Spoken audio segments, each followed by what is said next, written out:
flew onto the radar in the 1970s and have since evolved into sophisticated flying machines.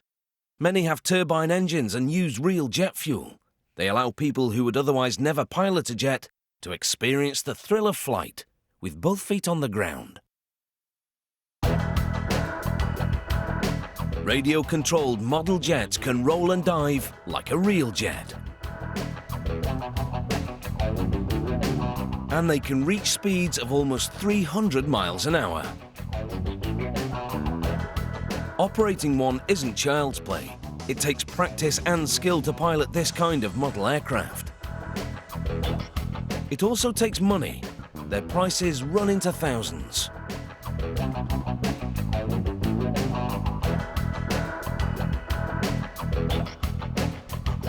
Making a model jet begins with the paint job. They airbrush designs directly into the molds that will be used to shape the various parts. This particular mold will be used to make one half of a wing shell. When the paint dries, they roll epoxy resin into the mold. Then put down a layer of fiberglass. They reinforce the fiberglass with super strong carbon fiber, then brush on more epoxy resin. The next layer is balsa, a lightweight wood from South America. They apply carbon fiber to sections of the wing, where parts are to be attached. Another sheet of fiberglass and epoxy is the final layer. Now they add a layer of absorbent material, then sandwich the mold in plastic film.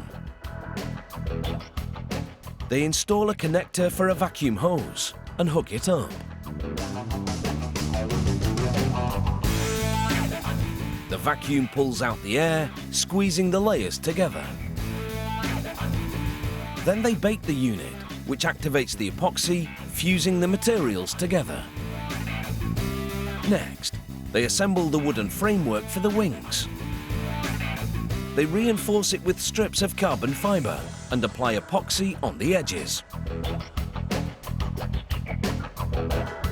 The model makers carefully install the framework on the wing shell.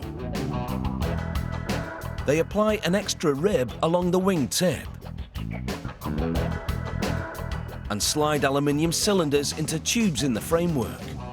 Then bead more epoxy along the wing shell's perimeter.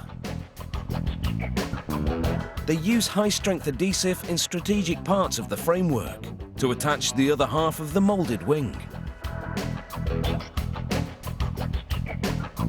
They bolt the molds together and set the assembly aside to allow the epoxy to cure. After a few hours, they extract the wing. Its artwork nicely transferred from the inside surface of the mold. Machinery then cuts holes in the wing for installing landing gear and motors called servos.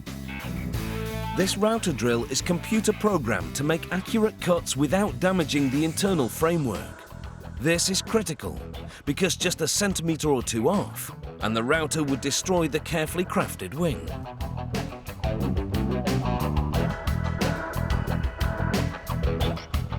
The modeler now perforates the fiberglass layer of the wing. He's creating a hinged section called an aileron. It's a control surface which makes the plane turn or roll.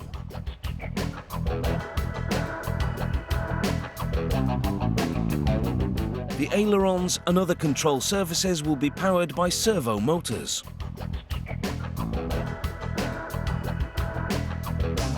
The front fuselage shell has been molded and is now ready to be revealed.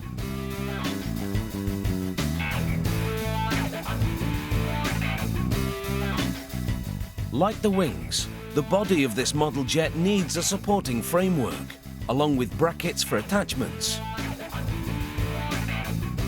Another computerized router carves them out of multi-layered carbon fiber board. The modeler glues these parts inside the fuselage and the tail of the jet. These bulkheads provide the structural support needed for aerial maneuvers and ensure the integrity of the fuselage.